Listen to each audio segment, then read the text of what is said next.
এখন সস্তার আম বস্তা পরে কিনে এভাবে জেলি বানিয়ে রাখতে পারেন, পরে সারা বছর পরিবারের সবাইকে নিয়ে খেতে পারেন।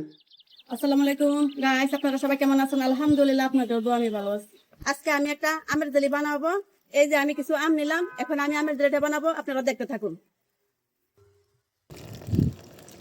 এখন আমি আমটা পরিষ্কার ভাবে ধুয়ে নিব।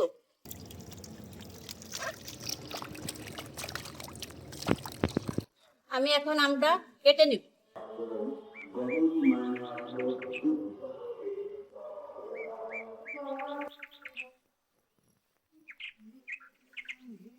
এখন একটা চামচ দিয়ে আমি আমটা এভাবে খুলে নিব।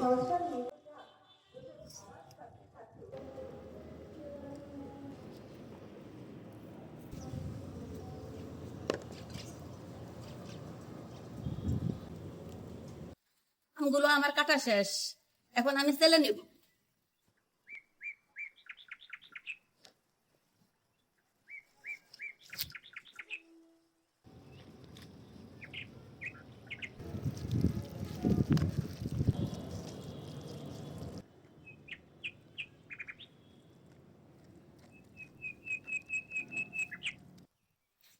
আমগুলো আমার চালা শেষ, এখন আমি চুলার পারে যাব।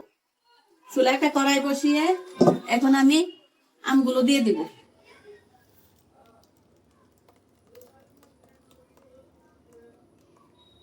দিয়ে দিব 2টা তেজপাতা, 2টা এলাচ, দিয়ে দিব চিনি,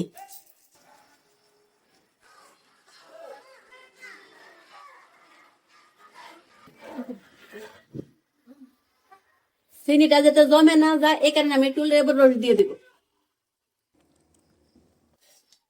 এইরকম ঘন হবে, এইরকম ঘন হবে। তারপরে আবার হাতে নিয়ে এইভাবে এইভাবে যদি লাসা লাসা হয় তাহলে বুঝবেন জেলিটা হয়ে গেছে। জেলিটা আমার হয়ে গেছে, এখন আমি নামিয়ে নিব।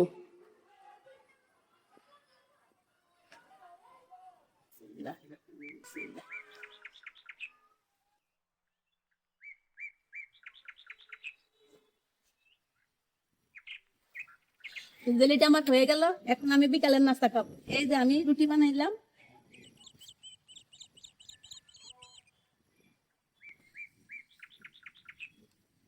এখন আমি জেলি দিয়ে খাবো।